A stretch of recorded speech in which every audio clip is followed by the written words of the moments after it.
Every beginning must have an end. It's crazy to think how we first met these characters 7 years ago on June 16th, 2019, and since then, we've gotten many moments where we laughed, we've cried, we've been frustrated with some of the behind-the-scenes drama, and at one point, we thought that we would never see the show again. But today, we finally say goodbye to one of the most polarizing shows on television forever. What's going on, everybody, and welcome back to my channel. Today we are diving deep into the series finale, episode 8 of Euphoria season 3. This hour-and-a-half finale threw a lot at us, and truthfully, some of it worked, and honestly, some of it didn't. But that's what we're here to do, and that's break it all down from the deeper meanings of all of the important scenes, breaking down the important themes, and so much more. Full spoilers ahead.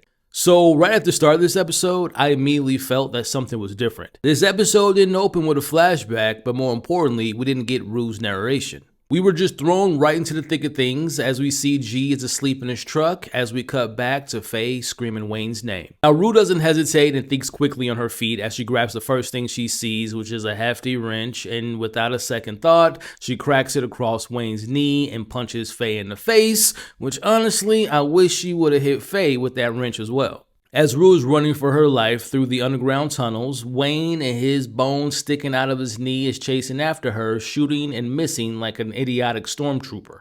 Rue manages to break free, but then enter Harley on a horseback, lassoing Rue and dragging her back to Lori's. Now as Rue is headed back to where it all started, G nails Harley with the distance shot to his shoulder as he yells at Rue to get up and run. Now as they pull off, we see that Rue has Alamo stuff in the bag that she stole back from the safe. We see them in the truck celebrating, and that, my friends, is our first taste of Rue's false hope in this episode. She thinks she's escaped. She thinks she's almost at the finish line, but this is just the beginning of her end. Now, from a high-octane escape chase sequence, we switch over to a complex relationship between friends who have built their relationship on just using one another. We cut to Maddy and Cassie, looking broken and disheveled, sitting in a diner after their incredibly intense, violent night. These two, who have been through so much individually and with each other, are at their lowest point. Maddy, normally the one with all the answers and the queen of confidence, we can see that she looks completely lost, as for the first time that I can remember, Maddy actually asks Cassie what she should do in this situation with being in a life debt with Alamo. Cassie, who often looked to Maddy for guidance this entire season, is now offering solace. We watch as she goes over to Maddy and sits next to her as she's crying, and she puts her head on her shoulder and she takes her hand and tells her that they'll figure it out together. Honestly, this was a moment that actually kind of made me feel something inside for both of these characters in the situation because it was just an unexpected moment of actual sisterhood. There was no BS between these two in this moment. They weren't trying to impress one another or try to screw over the other person. Just a real vulnerable connection between two girls who have been through hell, as Maddy knows that she will have to become one of Alamo's girls if she wants to pay off her debt. Now back to Rue, she's now with the real architect of her current troubles, and that being Alamo. He goes through the stolen bag from Lori's safe, and everything Lori took from him is there. He looks at Rue with a smile and tells her that she did a good job and that he's proud of her, building this sense of hope inside of Rue. And here is where Alamo's game of manipulation takes complete control. He sits Rue down and takes a Percocet and offers one to her for her pain. Now, despite having stolen his stuff back from Lori, he tells Rue that their truce and their deal is still on the table and set to be completed by the end of the night. Now, Alamo gives Rue a week off, telling her that she's the employee of the month, and he hands her over a bag of cash, which he says is a token of his appreciation. But then this is where the devil offers the forbidden fruit. Now, he leaves Rue with the bottle of what Rue thinks are the painkillers he just took for her pain.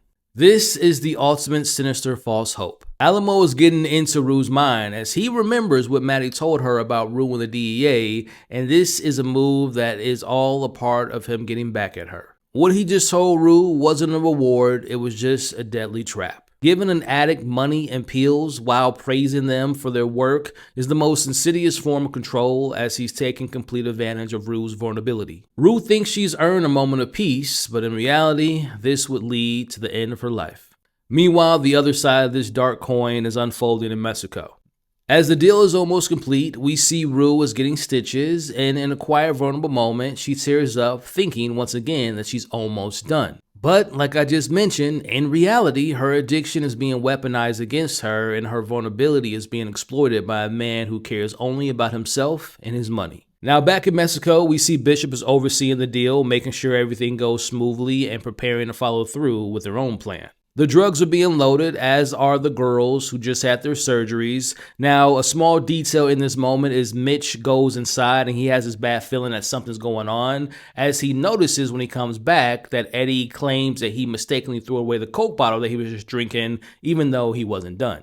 Now, Mitch doesn't make a big deal of it as they drive off and they eventually pass through the border control and they head back to Los Angeles. Now, after getting her stitches, we catch up with Rue, who's now at Ali's house, and they talk about the nature of evil and it being inherent in people. Those comments by Ali will have a major effect throughout the rest of this episode, as we see Rue's going to stay the night at his house. Now, as Rue is laying down on the couch, she looks at her hand and she goes in her bag and takes out the painkillers that Alamo gave her as she listens to her Bible. Now, I want to pose this question to you all in regards to how you read this scene. Was Rue truly in pain in this moment and only wanted to take the pills for her pain? Or do you all think that she kind of gave in to her battle against addiction and she wanted to take the pills to both relieve her pain, but also numb herself to sleep like she used to do back when she would really struggle with her addiction? For me personally, I would like to think that Rue was just trying to relieve herself of the pain, but regardless, this decision that she's about to make will end up being the last one that she makes because it ends up killing her. Now during this, the chaos erupts at Lori's farm. All her pets inside the house are beginning to yell and scream, which is a sign of the storm that's about to hit. Recovering from his knee injury, we see Wayne takes the drugs that they stole from Alamo, and it's here that he finally listens to Faye and realizes that this is all the setup. I'm not gonna lie, guys, this was the worst part of the entire episode for me, what happens between him and Faye, as surprisingly, they managed to make a quick escape, riding past the incoming authorities just as Lori's whole operation is about to get shut down. In a matter of seconds, it's all over. Harley and Bruce think about shooting their way out of the situation, but they ultimately give up and get arrested. Meanwhile, in a more shocking and brutal moment, we see Lori, who says to herself before the police arrive that there's no way she's going to go to jail, as we watch her jump off her roof and hang herself. I'm not going to lie, man, I did not expect Lori to take her own life, but I guess she said to herself, I ain't going to jail because I won't last 1 second with my soft, monotone voice, because she probably know that she would be someone's bitch as soon as she stepped into prison. But the twists keep on coming as we learn that Alamo, the smiling devil, gets the last laugh. He had Bishop switch out the trucks of drugs, the same one we thought Eddie was supposed to deliver. And speaking of Eddie, turns out that he was actually working for the DEA. Now, I'm not entirely sure if he was working for them like long term or if this was like a recent development after he got shot. Either way, it is a massive betrayal that explains a lot about what was going on with him once he returned to the back half of the show. Now at this point, Lori's crew has either been busted or dead, while Faye and Wayne managed to hitch a ride, disappearing into the night. I hated this outcome for that Nazi and the bubble-lipped idiot Faye. Like, why the hell did Sam keep them alive? Why didn't he get them arrested? Or better yet, why the hell didn't he kill them? Like, why do they get a happy ending of a sorts? Let me know what you all thought of Faye and the Nazi Wayne surviving. Let me know your thoughts in the comments below. But now, here is where the episode gets incredibly heavy, and I'll be honest, this is where I got super emotional. Now, back at Ali's, it's morning time and Rue wakes up, or so we think, as she sees a news report about Fez escaping prison while using parkour. For a minute, y'all, the show got me because I actually thought that this was actually happening, because why not? It's Euphoria. Of course Fez is going to break out of prison using parkour. Now, Rue remembering her promise to Fez about picking him up if he ever got out as she's about to leave to go get him. We see Ali cannot stop her from leaving as he spots that she has taken the pills from the bottle. Again, y'all, in this moment, I was thinking to myself, God damn it, Rue, she's high again, she's not thinking clearly, her mind is just spiraling out of control. But what follows is a incredibly vivid yet ultimately tragic journey into the afterlife for our girl, Rue. Rue is convinced that she knows what Fez is as she drives like a maniac through the streets, revisiting old places from season 1 and season 2. We even get flashes of seeing a younger version of Rue and even the first time she saw Jules. We get this flashback, which I'm assuming is a deleted scene from season 1 and 2, as we see Rue and Fez in the middle of a yard just hanging out, having a good time. And I'm not gonna lie, this is where my glasses start to get a little foggy. We see Rue ultimately running from the police as they are chasing her through her old neighborhood as she's heading straight to her house. Rue makes it home wearing her old dad's hoodie, which is a very potent detail. She sits in her room for a second and walks through the familiar halls before finding her mother in the living room reading the Bible. Her mom reaches out to her and she reaches back as they hug and embrace each other, and it quickly switches to her hugging her dad as this is being cut between her still on Ali's couch, and this is where the moment hit me like a brick. This was Rue seeing the light. Her revisiting all the moments and people who meant something to her. In this moment of comfort, we cut back to Ali's couch. Again, this entire frantic, hopeful chase for Fez, this imagined homecoming was all in Rue's mind. A cruel yet beautiful and utterly heartbreaking hallucination. The moment in which we cut to her on Ali's couch as she's embracing both her mom and her dad, it's a moment of profound peace and love for Rue one last time. After seasons of falling in love with Rue and being frustrated with Rue and everything in between, it's here in this quiet, intimate moment that the devastating truth unfolds. What we are witnessing is Rue experiencing an overdose as she slowly and tragically is dying. And just like that, Rue is finally free. No more running, no more chasing that high. Rue is dead. Man, I know this will be the talk of the episode, and rightfully so, and I can see maybe people blaming Maddy for accidentally telling Alamo about the DEA situation last week, and I know a lot of people are going to point to many different moments of how Rue got to this point, but the truth is, Rue was never going to get a happy ending because of her choices. Look, man, I know this show isn't for everyone because it can be messy. It is definitely provocative. There's full of drama attached to it. And I can go on, but this show, to me, has earned Rue's death. Not only has the prior seasons led to this moment, but this entire season was about her seeking God's guidance and seeking redemption. Even the very first scene of this season, we saw her tiptoeing around with death. And in a moment of weakness, death finally found her. Man, that entire sequence just had me in tears. I'm not going to lie, y'all. Like, from Fez's escape to them in the field with Rue, the peaceful embrace of her parents. I know Sam Levinson sometimes writes himself in a corner and sometimes he writes some complete nonsense, but I feel like, and I could be wrong, but I feel like Sam was thinking about Angus Cloud and his untimely passing within this scene. To me, this scene painted the picture of the character Fez, who in Rue's mind before she died was him finding his way out. He found his second chance, if you will, only for it to be a phantom hope in Rue's dying moments. Again, to me, this feels like Sam Levinson in this hypothetical narrative is grappling with the cruel reality of addiction and how, for some, that second chance, that escape, never materializes. Look, man, again, I know this is going to be a very hot topic of this show and its finale, and I know for some people, I can imagine the message doesn't necessarily sit well for them, and I respect that because the battle and experiences of addiction looks completely different for everyone. But for me, with my experience with people that I know that's gone through addiction, I found this to be a brutal reminder that life doesn't always offer a redo for some of those people that suffer through this disease and suffer through addiction, unfortunately. I can speak for hours about the beauty and the tragedy of this scene, and particularly Zendaya's performance. Oh my goodness, man, what a great performance. But I'll just end this section by saying this.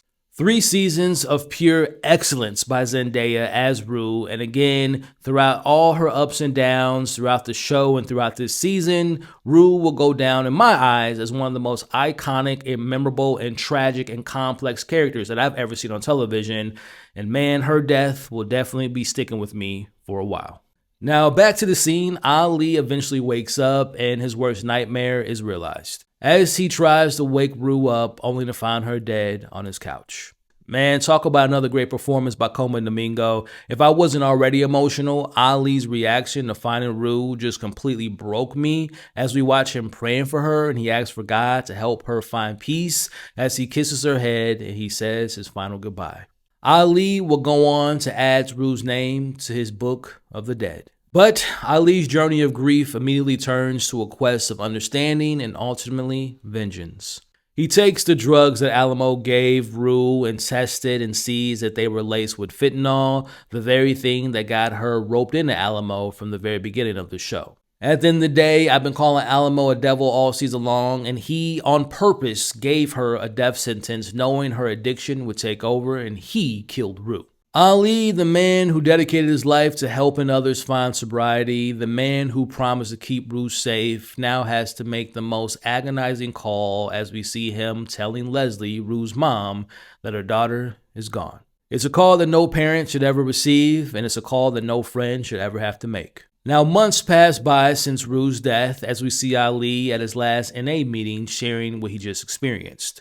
He talks about empathy for people struggling with addiction, but also how he feels that the dealers who are knowingly selling poison to the kids, for them, he has no empathy because they're just simply evil. In an incredibly powerful monologue, Ali admits he's lost his faith.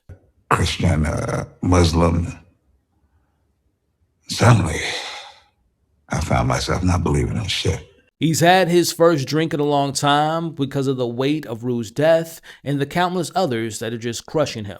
He speaks with an almost righteous anger about the insidious distribution of fentanyl, which is the silent killer preying on vulnerable lives. Again, he tells everyone that this is his last meeting as he's tired of losing the kids to bad people and tired of this cycle. Ali is determined to find another way to be of service as we cut to him at his home modifying his shotgun. The message is clear. Ali is preparing to take revenge for Rue. His path has shifted from this spiritual guidance to a darker, more earthly form of justice. Now, I want to backtrack a bit because I have to admit I do have some issues in regards to the handling of Rue's death scenes. One thing that comes to mind is, and I know I haven't spoken about this in weeks now, but I got to bring it up here, Labyrinth's score was sorely missed in her death scene because I can only imagine that moment would have been amplified, would have been more emotionally satisfying if we would have had his incredible score in that scene. Secondly, I kept thinking, why didn't we get a funeral scene for Rue? We could have got her mom, obviously Gia could have returned, obviously all of her close friends could have been there to mourn the loss of the most important character of the show. But then the more I thought about it, the more I realized the hard truth of the situation again, which is the brutal reality of addiction. Sometimes, as harsh as it may be, life just goes on. It's cold and unforgiving to those left behind. It's an uncompromising look at the consequences of addiction, and it's only amplified by the heartbreaking truth of what Angus Cloud went through with his own battle. It reminds us that for every glimmer of hope, there's always the very real and very dark possibility of some not making it to the other side of addiction. And that's exactly what we witnessed in the back half of this finale. Now, this next scene just amplified my feelings toward this wasted character. We cut to Jules, who last she saw Rue, she smacked her to the ground, but here we see her create an oil painting of Rue, in which looked like some type of moment that they shared together in the earlier seasons. I don't want to spend too much time on this because obviously there's not a lot to break down, and obviously the show didn't really spend too much time on Jules, but I spoke to this a few times throughout the season, but I'll just say it again. Jules was completely wasted in this entire season. As much as I'm a fan of Jules and the actress Hunter Schafer, she could have easily been used in the wedding episode as like a guest spot, and that would have been fine. The whole Sugar Baby Ellis relationship working with Lexi stuff added zero value to this season. I'm assuming it had to do with scheduling, like her and Nate to me, like I mentioned earlier, were completely wasted. But again, the only thing I can think of is they must have had like the worst schedule and they were just limited to screen time. At least that's what I'm thinking in my head. Let me know in the comments because this is the only scene that we got of Jules, which is so crazy to think of how this character was like one of the most important characters in season 1. And obviously the painting and the writing was on the wall that there wasn't a lot to do with her in that season, and it carried over to the third season. But let me know what you all thought of Jules in this scene, in this season. Was she wasted? What do you all think the character in universe, like what does Jules do now? Like does she continue to be a sugar baby to Ellis? Does she move on? Like what does Jules do? Let me know your thoughts in the comments below. Now across town, we find the Howard sisters. Cassie, who chased fame online, is now in business with Maddy as they're running their empire out of the very house she shared with her late husband, Nate. Now we watch as Cassie tries to rope Lexi into the fold, offering her a spot as their lead storyteller, but Lexi is a little busy reading Rue's Bible. Now look, if you all have been following my breakdowns, I always try to find the message of each episode and break down the importance of each scene. But if I'm being honest with y'all, I didn't give one damn about this scene between Lexi and Cassie and what the hell they were even talking about. Lexi talks about she didn't want to blame herself to what happened with Rue. Cassie apparently told everyone that Nate disappeared and isn't coming back. And they talk about how Rue had a great smile, and they share their thoughts about the Bible. Blah, blah, blah, blah, blah. Look, I'm sorry, but let me know how you all felt about the scene. If there was anything that you all took away from it, let me know in the comments, please. Now, ultimately, Lexi walks away and chooses her own path. She's not going to help her sister be a storyteller. She's going to do her own thing now, leaving Cassie to the reality of her own happy ending. Now, we don't see any more Lexi for the rest of the episode, but again, I'm assuming that she's just going to be a Hollywood writer and write her own stories and live her own life. But let's talk about Cassie. Cassie's now a dead-ridden OnlyFans creator, left crying alone in the mansion that feels more like a mausoleum. Admittedly, I thought Cassie's story was actually a highlight this season, but this being her last scene kind of felt a bit underwhelming. But again, she wanted her own independence, and she kind of got that in a way. She has her own business with her best friend, and honestly, I gotta give props to like the last shot, like the meaning of the shot, or at least like the cinematography and the message and like the symbolism in this shot.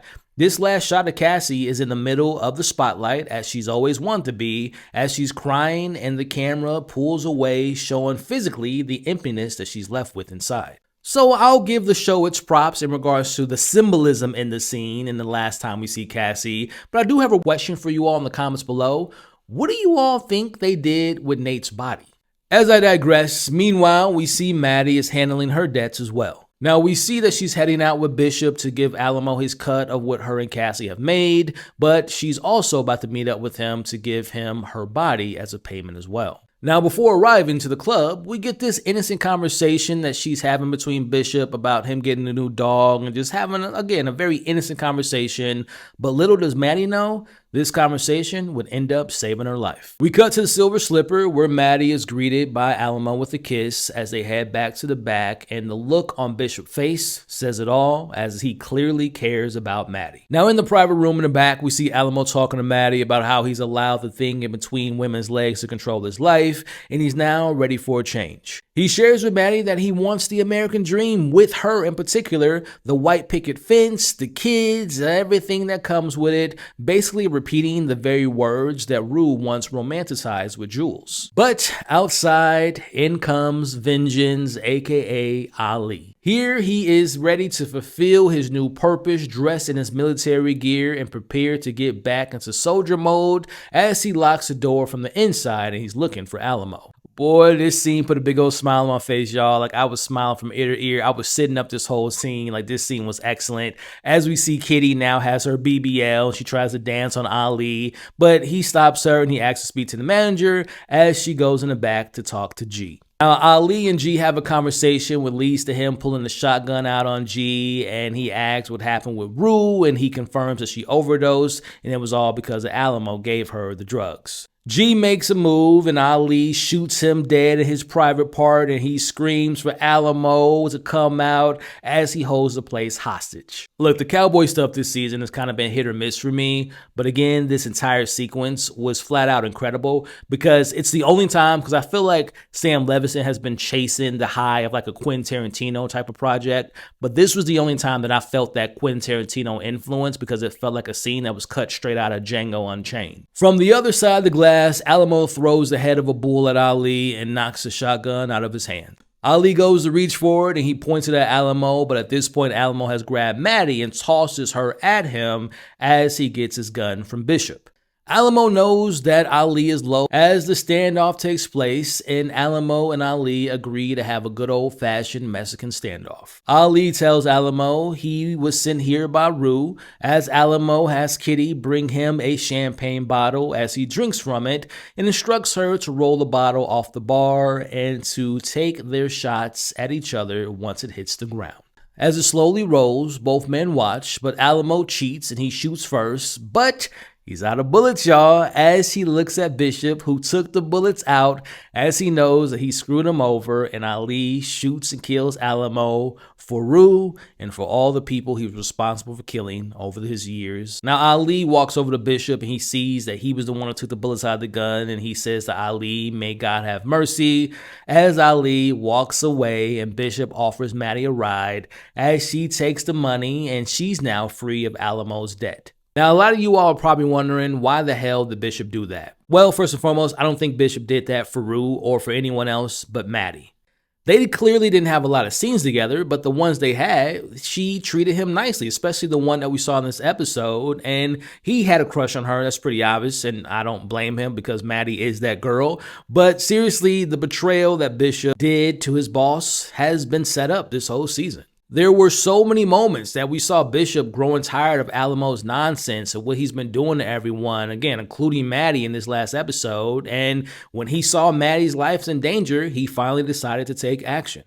I know a lot of you all have been theorizing that maybe he was working with the DEA, but I actually like that this was the reason that he changed, and this was the reason, like, someone made him change, right? He wanted to do good for once. It doesn't erase all the other evil shit he did this season. Like, remember, he, like, dismembered a person earlier in the season, so he's not completely sinless, but at the same time, I do like that moment for Alamo and Bishop being responsible for that to a certain extent, and Ali taking out Alamo. Like, again, this whole scene was excellent. And it just goes to show that Bishop was one of the best parts of this season. But I do have a question. What happens now? Will the Silver Slipper just like shut down? What is Kitty gonna do with that BBL now? Will Maddy and Bishop like officially date?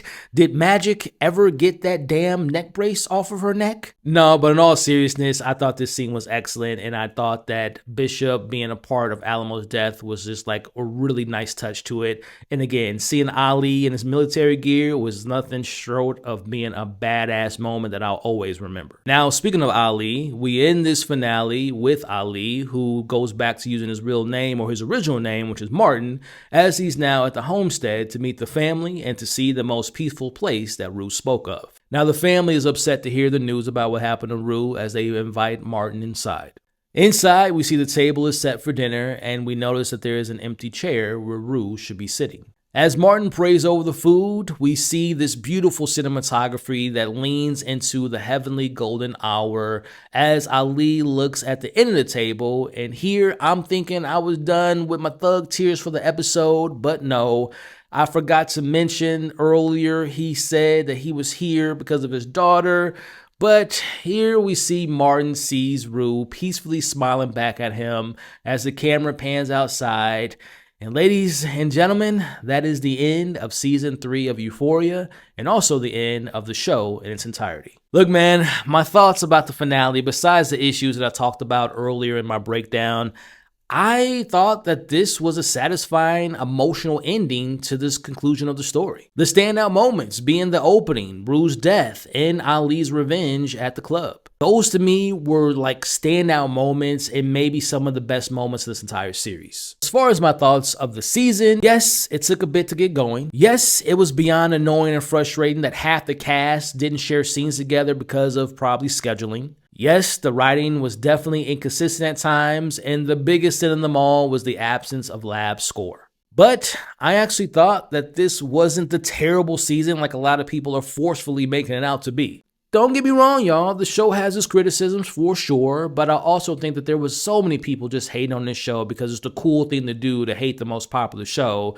but yet they watched every single episode without fail.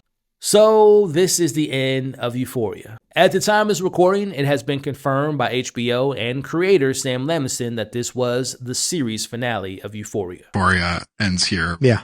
In terms of the story that we set out to tell, which is a story about addiction and its consequences, this feels like the end to me.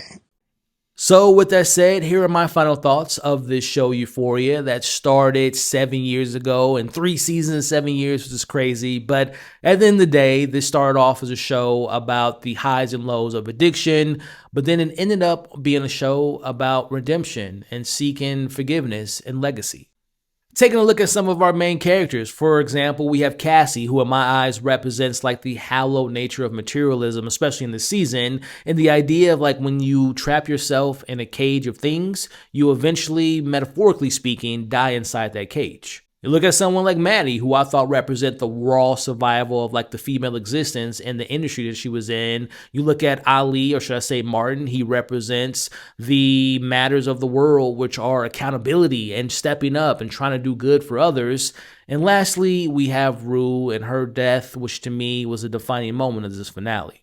The character's legacy to me is and was about her ongoing battle with addiction, and for me, yes, it was tragic and extremely sad, but I felt that it was handled in a way that really worked. With all that being said, y'all, this will be the end of my breakdown of Euphoria Season 3.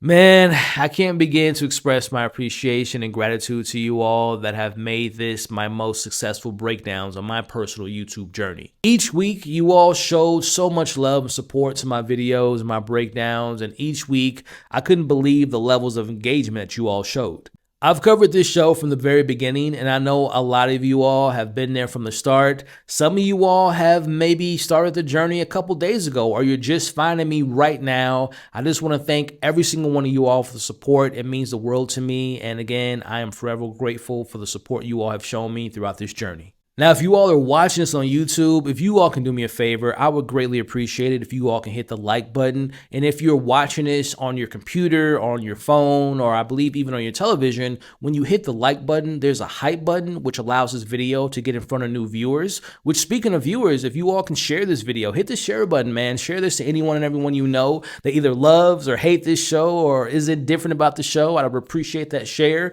But more importantly, share your thoughts in the comments, man. Like, this is why I make these videos. I want to interact with you all. I might not get to every comment, but you best believe I try to read as many as I can because I do appreciate you all's feedback and your thoughts.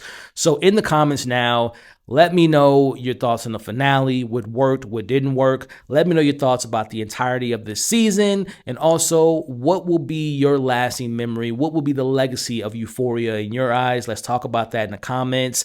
And last but not least, this might be the end of this journey, but we got so much more to cover with movies and shows, so please consider sticking around by subscribing to the channel today.